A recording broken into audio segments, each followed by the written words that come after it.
Hudson Institute's Michael Pregent joining us now. Michael, the Iranians are chafing at the fact that they have been termed on the whole globe cheaters, and furthermore, that the Revolutionary Guard is now deemed, at least in the eyes of President Trump, a terrorist group. That one seems to be sticking more than any of this other stuff. What next? Right. I mean, the four pillars that the president mentioned today, three of them were focused on the Revolutionary Guard Corps, with the fourth being focused on decertifying the JCPOA. So this is huge. We basically designated the entirety of the IRGC as a terrorist organization to include its affiliates and entities. That means businesses that are percentage owned by Revolutionary Guard Corps members in Iran can be targeted by U.S. Treasury. European companies doing business with those entities.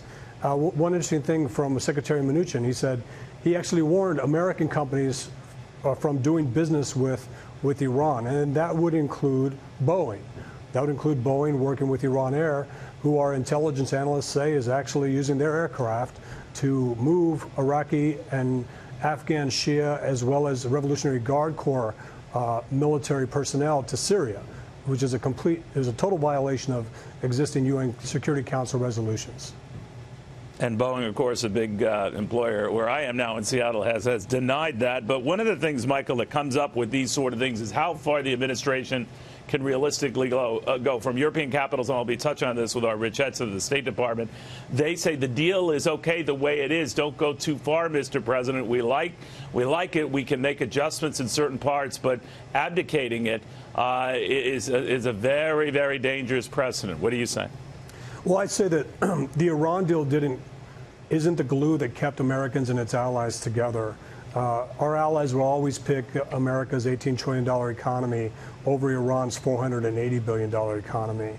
Again, America assumed all the risk in this deal, as well as Israel, but Israel wasn't at the table.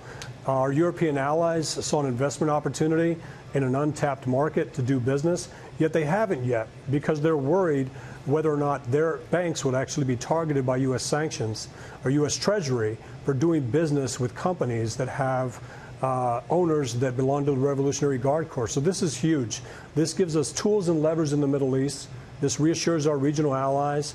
And this basically puts a spotlight on Baghdad, Damascus, Beirut, and Sana'a and their dealings with the Revolutionary Guard Corps. This is huge, Neil. All right. It is indeed. And it's got the whole globe talking and watching. The Hudson Institute's Michael Pregent. Thank you, Michael. Have a good weekend.